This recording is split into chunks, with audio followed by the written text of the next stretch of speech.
Okay, Meta, sweetie, I know you got nerfed and all, but how the fuck are you this bad now? What happened to your Spanish guitar riff, your edgy attitude, your amazing potential? I think they mean Meta 527 II. That explains a lot.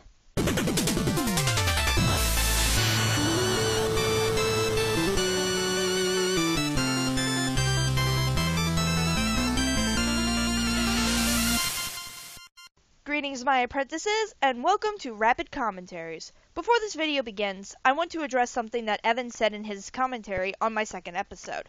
He said that I should watch videos before I script commentaries, and I do. Kind of. I do a previewing of the video to formulate an opinion, then I go back through at least one more time to script, get time frames, etc. Anyway, with that said, it's time to... And then here's me. Oh God, who are you? No one. So, here's my story. Basically, I'm going around on Twitter playing some League of Legends. People play that, right? When all of a sudden I see this Twitter post that Idionobu made about art. I watch a countdown and then Maya! And that's why I'm here. Okay, then. Welp, time for a commentary. Well, here's a list of top 10 killjoys. Since other people have made their own lists, I'd like to make my own. These are killjoys, aka with the words kill and joys in them. Aka, if they play in an already bad moment, they don't count. Only if you have fun with a game and that point ruins your fun. It's kind of obvious what killjoy means, Meta. This isn't exactly a video made to 4-year-olds. You don't have to define the term. And this isn't based on boring segments alone. This is based on how much less fun you're having than you were a moment ago. And remember that this is my list, not yours, so please respect that. Here we go. This is a recurring thing with Meta's videos that I don't understand. If you don't understand what I mean, it's the fact that he leaves the audio from the source clip in the background of his videos sometimes. It's a huge annoyance for me, maybe others. It's not too hard to unlink video clips and delete audio. But fun! Those sound effects are meant to enhance... Yeah, I thought so. I don't care what you say. If Quarter Guy and I don't like Shadow of the Colossus, and if we find it repetitive, we don't have to like the game. I don't think anyone is going to bitch about you not liking Shadow of the Colossus, especially when you put something from it this low. My question is, why bring Adam up? It's not like the Quarter Guy has anything to do with this countdown. What's the point? It's because he has a similar opinion to Adam, which would be the fact that he doesn't like the game. True, but there are several people that don't like Shadow of the Colossus. It's not even brought up to make a point. It's just, hey, Quarter Guy doesn't like this game either. Yeah, you got a point. Basaran is easily the second worst boss in the game for me. But wait, why is there a killjoy on this list from Shadow of the Colossus if I didn't find much entertainment value with this game anyways? Simple. By the time I faced Basaran, I hadn't lost interest in this game yet, at least not until right after the fight with him. Two things here. One, the text you displayed was kind of slow to appear, a bit bland, and doesn't even have the number in front of it. Two, your audio is atrocious, to say the least. I can barely hear you because you're either mumbling or just reading your script way too fast. It doesn't help with the audio balance issue as well. Oh, and you say that you lost interest in the game after the fight? Doesn't that imply that you enjoyed the boss fight as well up until it ended? To get onto him, you should get him to tip over with the geysers and then shoot arrows at the underside of his feet. This wouldn't bug me if it weren't for the terrible horseback controls. But just keep riding around and around trying to learn this beast into the geysers. Unlike in the rest of the game, this boss fight can last about a half an hour, which is way too long for a boss fight. Your audio dips down when it's already hard enough to hear you? Oh God, I'm going deaf, aren't I? Well, I knew my time would come. Time to visit the great attic dweller in the sky. Well then, it's kind of weird to be honest. You only really talk about how the horse controls ruin the boss in this situation. It's only number 10, yes, but that can't be a really huge killjoy if it's the only one thing wrong with the boss. And it's not even a part of the boss fight in general. Alright, Time to use one of my drive forms to level it up. What? Anti-form? Am I the only one that finds it funny how he finds a somewhat powerful form that's a minor inconvenience worse than what's obviously the worst boss fight in Shadow of the Colossus? And both your party members disappear no matter what form you attempted to switch to. I don't care if it's to balance out the game from being too easy. On beginner's mode, the majority of the fights will push over anyways. In beginner's mode. You know. The easy mode. Hey, don't tell me you haven't known the challenges that come with beginner's mode. Once you go in, you can never go back. That's true with all the difficulties. You're true with all the difficulties! And on proud mode, the game's bosses were hard even when I'm in the forms I need to level up in. Can you please speak more clearly? I'm having a hard time trying to get English out of you. I'm not sure whether it's the mic quality or this guy has trouble working with his voice, but you'd think he'd at least give his takes a second listen or something. Sure as hell sounds like he didn't. If you want to unlock Hades' Paradox Cups, the requirements to unlock the Hades Cup are to level up all of your drive forms to level 7. And it takes a lot of patience. So for those of you who didn't know about this until the end of the game, this will be especially tedious. To be honest, I think it's only truly tedious if you're trying to 100% the game. Anti-form is kind of cool in my opinion, but who am I to judge? It's an opinion list. Sonic Advance 3 is my favorite portable Sonic game. But, unfortunately, it has to be one of those Sonic games where getting all the Chaos Emeralds is required to face the true final boss. Sonic 3 and Knuckles. Heroes. Advance. Advance 2. Rush. Rush Adventure. Sonic Unleashed. Sonic 06. Sonic Generations.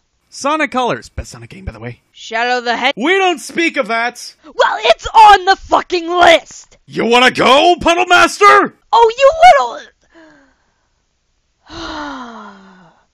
little... Let's not overreact. We still have a lot of video to go through. Agreed. Let us tackle the greater of evils. And getting to the courses is a massive chore. In Sonic Rush, all you need is a high enough boost mirror to spin switches to get to the bonus stages. In Sonic 3, you just go through a giant ring to get to them. In Sonic Advance 3, however, you need to go through the stages and collect 10 Chow that are scattered throughout the entire level, which is made bad because the levels are very overexpansive. And after you get all 10 of them, that's not enough. You now go back into the levels and find a key with the same overexpansive levels that doesn't stay in the same spot every time. And then you can unlock the bonus courses. And the bonus courses are completely boring. I'll agree that Advance 3's ways of getting to the special stages were tedious, but the special stages themselves weren't that bad. I mean, if you want bad... You're right, dude. Rolling around, escaping the zone!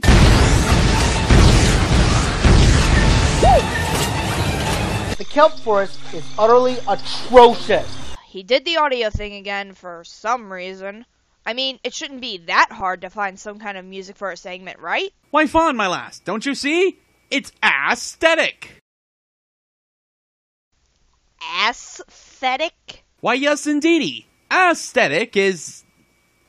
Okay, you know what? This is hard to make a joke of. Kelp Forest has a theme. Find it, download it, and use that instead of letting the sound effects seep in.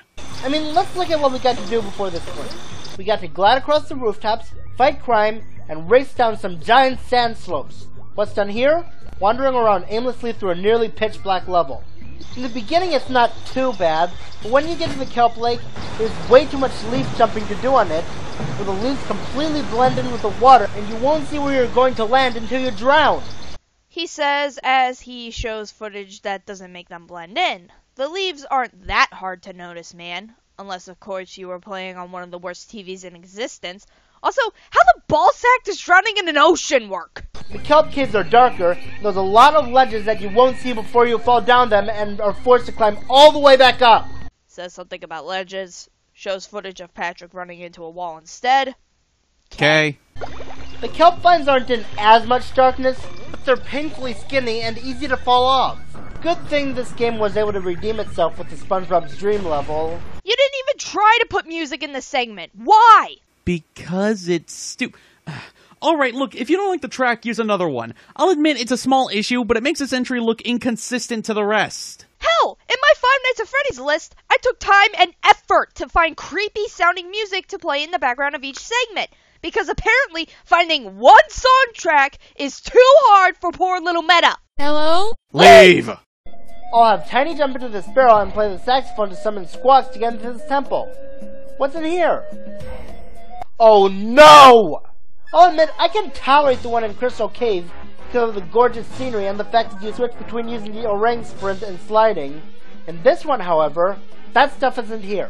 Well, the monkey sprint might not be there, but the sliding sure is. This race is nothing but one singular slide. And don't get me started on the stupid music. Slow portions of platforming games are normally tons of fun, but this one isn't. To win, beat the beetle in a race and get 50 coins. This might not have been so bad if this overgrown pest didn't maliciously try to ram you to make you lose coins. And if you fall off, let him beat you, or don't get enough coins, he deliberately mocks you for it. It's called winning something and being a complete idiot about it, you idiot. Do you expect him not to mock you? I mean, you did perform poorly. It's not like you're gonna get rewarded for it. Here, let me fix it. Happy? Now if you excuse me, I'm off to run to the store and buy a few gallons of insecticide spray. Wait, I can't go anywhere until I finish this list? Why not? What's keeping you? Clearly not the list, or he'd be putting effort in it. Fine. I'll get on with the top 5. The ones that give me a major headache just thinking about them. I'm getting a major headache just sitting through this list. Don't worry, Fawn. We're already halfway there. Halfway there. Halfway there. Halfway. Bonk. Alright! Chapter 4 is complete. I beat the boss of Creepy Steeple and it's on to Chapter 5. Let's get out of this place. What the? Am I playing as the boss now? Or did the boss just steal my body? And here we have a good candidate for most infamous moment in the game. We must walk all the way down to Twilight Trail to get back to Twilight Town. And I can't use Yoshi to get there faster since this overgrown seat stole my friends. More infamous than the Shadow Queen, the final chapter, the amazing other conflicts, this Killjoy is more infamous than all of that. You know, finding General White. You know, that thing that's almost literally nothing but backtracking. I'm just saying. We get a cutscene where Vivian gets tortured because intelligence systems thinks it's funny. I get that Marilyn and Beldam learned their lesson in the end of the game, but this scene is played out for comedy, except it's not funny. It's humor. It's subjective. And was that scene even trying to be funny in the first place? They say not to assume, and this is one of those cases. I've never played Paper Mario 1000 Year Door, but my guess is if one of the side characters in the game is being rashed on by a couple of jerks, it's meant to be played more sympathetically than funny. So yeah, you're right, it's not funny. It's not supposed to be. Oh, and he'll keep interrupting your game every time you cross a certain point. Thing is, I knew his name was Dupless before I played 1000 Year Door, and yet when I guessed that his name was Dupless, he still tells you no! Blast you stupid Duplighost! I hope you burn and rot in the depths of— Hey, Mr. DV's Duplighost, what are you doing here? he's my mascot, you know. But I can explain!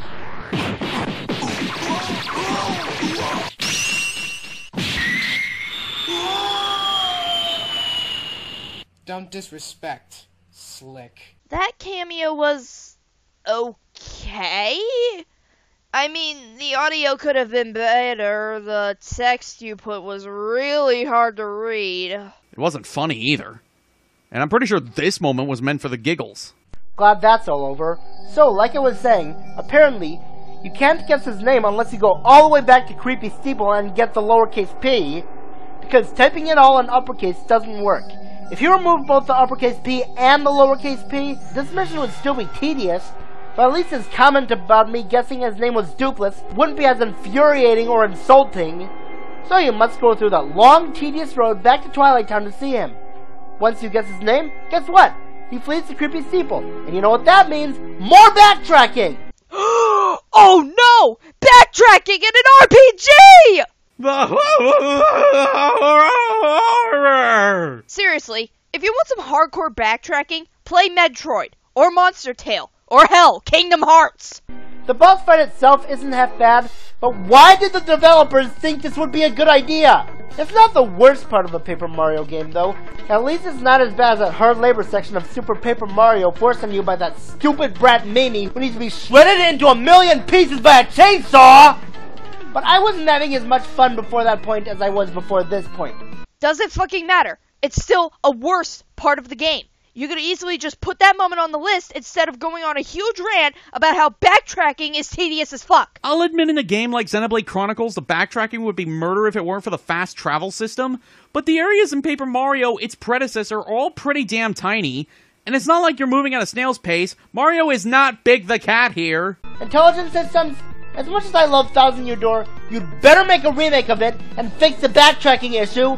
Oh yes, because Thousand Year Door needs quite the remake to fix one tiny problem. Oh, it's not like there are other Paper Mario games that suck more than this. No! Let's remake the best one and remove a crucial part of the game because one asshole thinks it's tedious. The build-up to the final boss is quite interesting since it gives you the feeling of slowly approaching the final boss, and even has different music, but then when you go to the room right before the boss, they completely recycle the pre-boss room to the final boss in the original game, and they were so lazy that they reused the same build-up cutscene to the original final boss. Then, if you haven't already guessed, this boss is an insult to the original final boss. The original final boss has to be good first before you can call this one an insult to it. Oh. I went there. The first phase is even more pathetic than the first phases of the original, except you throw eggs at him as opposed to the creativity of pounding the ground. And the second phase is probably the biggest disgrace to a boss I've ever seen. Instead of looking intimidating like the original game, he looks like an overgrown twit. The shading on him is really bad, and it's easy to stay alive because the easiest way you'll die is if you fall into the lava, which won't happen unless your hand slips or something because now the platforms barely shift at all. Baby Bowser in this game is a huge insult to an awesome boss. Let me level with you real fast. Come closer. Closer. Not everyone got to play the goddamn original! As someone who didn't play this game and got into the Mario games more at the Wii era, Yoshi's New Island let me experience the original game in a new graphical setting. Not everyone has the money to buy every goddamn classic game on the planet! Well then, as someone who did play the original, albeit not at that young an age, I'll say this. The original final boss sucked. From an aesthetic purpose, fine. It was good. Baby Bowser did manage to look intimidating. But no one looks at this from the gameplay perspective. It's so awkward judging how far to throw your egg because the game does a horrible job telling you how far it'll go. And Baby Bowser is still easily pathetic. Just as pathetic, if not more, than Bowser from Galaxy 2. Oh. Yeah, I went there, grabbed the kitchen sink, and came back. The closer he gets, the easier it is to hit him. He fires a fireball at you, but it takes forever for it to reach you anyways. So, you're telling me this is an insult to this? Boy, this looks like an improvement. But then again, it's all my opinion, so you can't hurt me. The day that shield dies is the day I become the happiest person in the world. Or Tuesday, whichever is closer. I still love the original final boss, but I would have loved it more if this boss didn't insult it. They're two different bosses! Why does hating one make you dislike the other a little less? That's like saying the Bowser Wii U fight sucks because you didn't like the one from New Super Mario Bros. 2.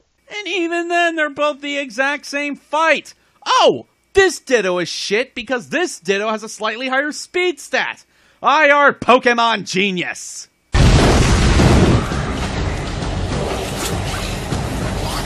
Smash Bros. 4 is definitely an awesome game, but it has its ups and downs. Oh no. Oh no. Oh no, no, no, no, no, no, no, no, no, no, no. He brought Smash onto the list. Whoop, I'm hitting the panic button.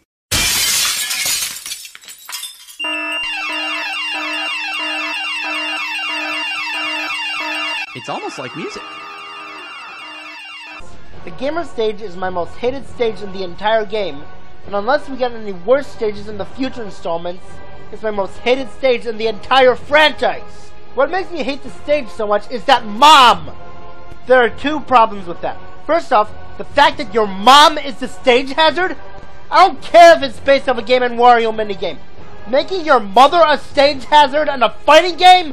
That's stupid! Oh gee, it's so terrible. I wonder if there will ever be a way to remove this awful hazard from this stage. Woe is me. I would like to point out that the plumber is currently fighting a living pink balloon in a game where you can play as a dog and duck combo, and yet the mom is a stupid thing to him. That's not my only problem with this, though. Not only is it idiotic for a mother to be a hazard, but as a stage hazard, she's annoying as heck. And sometimes she appears when you're not ready for it. I mean, how are we supposed to know that she can pop out of the TV? By looking at the TV. Smash 4 is supposed to be quick and fast. If you can't react in time for something you're clearly given enough time to react to, that's your lack of skill talking. And the reason she is annoying is because it's supposed to be that way. You wouldn't want your mother walking in on you playing video games when you're supposed to be in bed, right? It's to add tension. And sometimes there's not enough reaction time. I know what you're thinking. Well, other stages like Distant Planet and Summit had worse hazards. Well, on Distant Planet, the stage darkens, giving you a warning sign that you should move away from the slope. And in the Summit, you only get eaten on the bottom platform.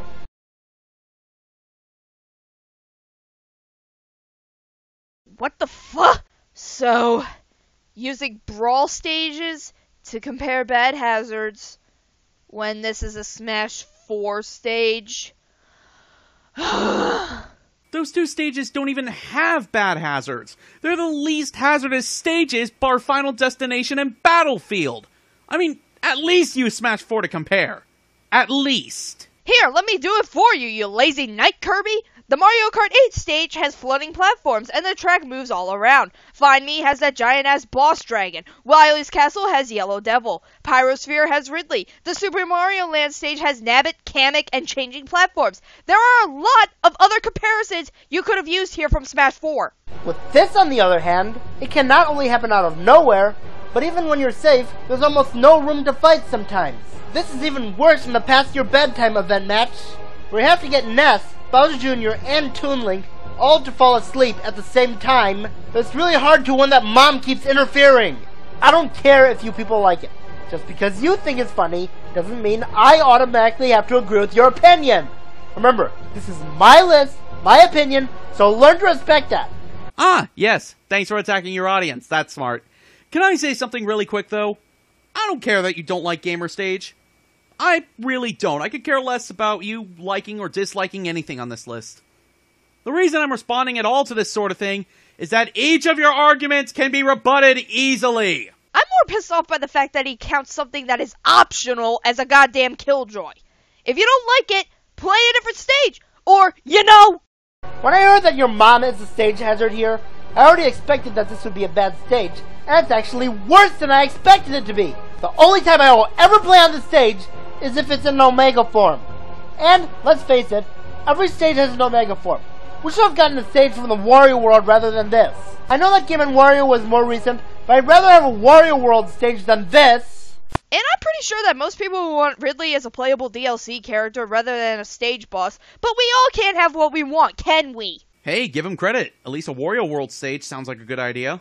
Oh. You people are easily surprised, aren't you?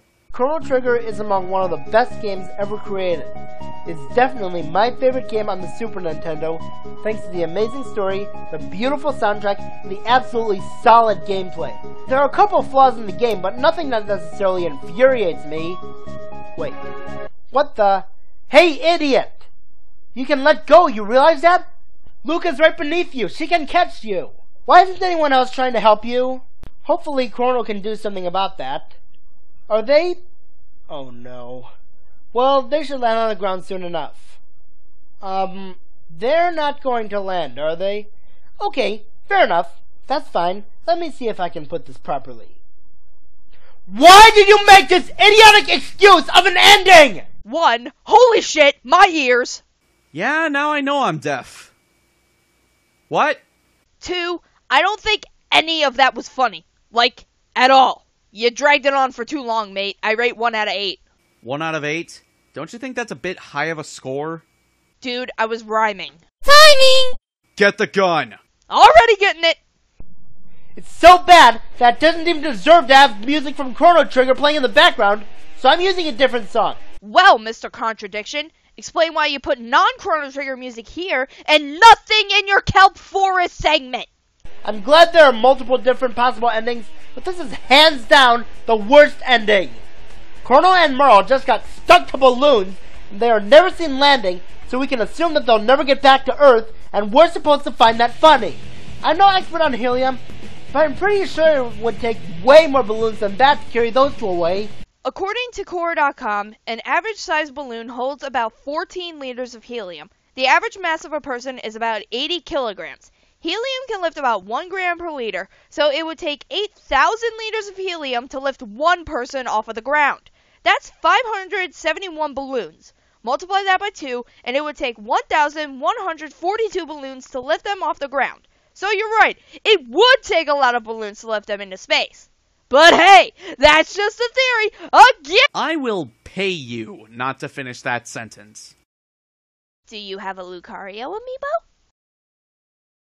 You'll get a Japanese Sonic amiibo and like it. I already have a Sonic, so hey, it's just a theory. A game theory! Where are you going? Don't leave me! I can't do this alone! Like I'd leave you through hell alone. Besides, we're almost done. Oh, thank fuck. The helium doesn't leak out of the balloons, they carry them into space. There's nothing funny about watching Chrono and Merle get carried into space, you know, where there's no oxygen and where they'll suffocate to death. Did they even think about that? Despite my little lecture about helium earlier, you gotta remember something. It's a game. A game. It's not supposed to follow every goddamn law of physics, science, biology, and such. I mean, come on, this is the game where you have a magic fucking Toad Knight. So, in the famous words of young boy Johnny, and I quote, haven't you heard the suspension of disbelief? Even so, listen to the music that's playing. Hear that? That's victory music. That's music that says, hey, the world's saved. Let's relax by floating over the clouds, which is, you know, not space. I certainly don't see how you got any implication as to how they died unless you didn't listen to the music, which right now I'm a little inclined to believe. These two saved the entire world, and this is the thanks that they deserve?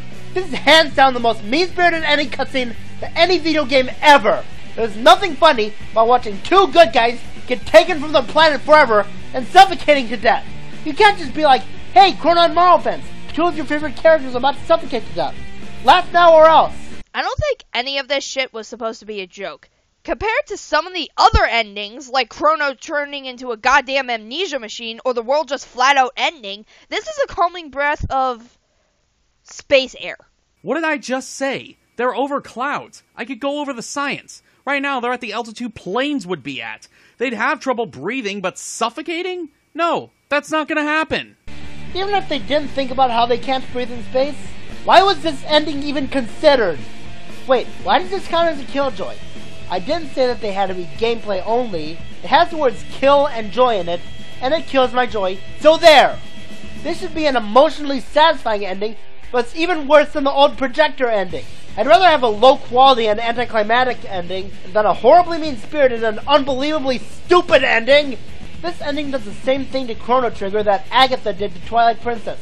Chrono Trigger is still an epic game, but this moment right here is so atrocious that it makes me forget about all the amazing times I had with Chrono Trigger. You must have the shittiest memory in the entire goddamn planet then. Even when I don't like an ending, I still remember all the good times I had with the game. Monster Tale had a furiously upsetting final boss and ending, yet I still love the game because of all the good that came before it. So we've seen a very poorly designed control stick wiggler, a disease to level grinders, a minigame with horrible controls, an incredibly dark forest, a sliding game with potential that just threw out the window, an instance of having to go back and forth repeatedly, the worst final boss ever, the dumbest idea for a stage ever, and a horribly mean-spirited ending that we're supposed to laugh at. And at the end of it all, nothing matters because your reasoning for most of these was pure shit stain. Fawn. There's one more. Oh god! There's one more!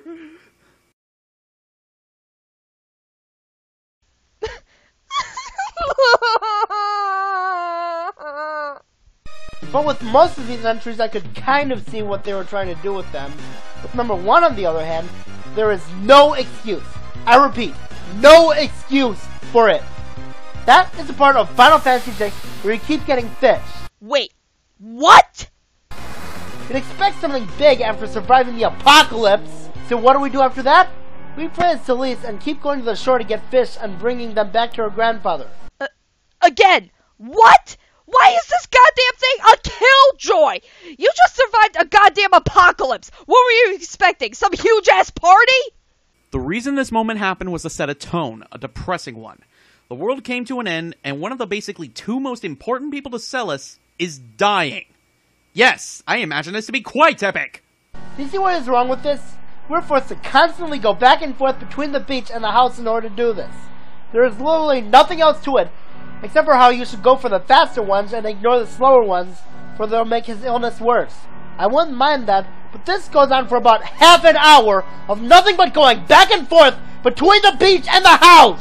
Ladies and gentlemen, another master of unnecessary and quite frankly stupid hyperbole. I really don't think this segment takes half an hour. 5 minutes at the most. Even then, as much as one might want to, you don't have to save Sid. It's not a requirement. Wouldn't eating that much fish at a time cause him to get even sicker? And sometimes there aren't enough fish in the sea, so you have to constantly walk back and forth between screens in order to reset it. And every time you walk back into the house, you have to wait for him to get into bed before you can feed him the fish. Oh no. You have to wait a second for a guy to get into his bed, which does not take any time at all! I didn't feel like someone's life was in my hands when doing this. If anything, it completely ruined the mood. Well, what do you expect? The world ended. There shouldn't be any fun in being one of the last goddamn people alive. And after all that, he goes on about how the suicide scene is dramatic and how he wished he knew that saving Sid was optional the first time around. Then he shows the topic of his next countdown, and the video finally fucking ends. I am so glad that's over. This guy's the worst countdown maker I've seen. Period. Without any exaggeration, all kidding aside, I hate this countdown. Every moment. None of the segments make sense. His logic is warped and twisted. I could go on for hours. Hours! I could tell everything was done on the first try, too. The scripting, no revisions. The line takes, no redoing. The editing, well, take a guess, guys, because there was no fixing anything. Meta, if you ask me and my guess anyone else to respond to any of your videos, expect a decline because, honestly, I think I can assume the quality of your future's videos from here. I find it hilarious that 2 days after Meta uploaded this, he put a warning in front of the goddamn title about how bad it is. That's just sad. Purely sad. If you want anyone to respect you, your content, and your channel, you need to put way more effort in. I'm the Water Master Fawn. And I'm the Silver Keyblade. I'll see myself out for this one. Thanks for having me. Yeah, no problem, Silver. The door's over. Did you forget about me? Oh shit! Run, Keyblade, run! Bonk! Here are your flashlight batteries. You can't take them if you lock them in the vents. Thank fuck.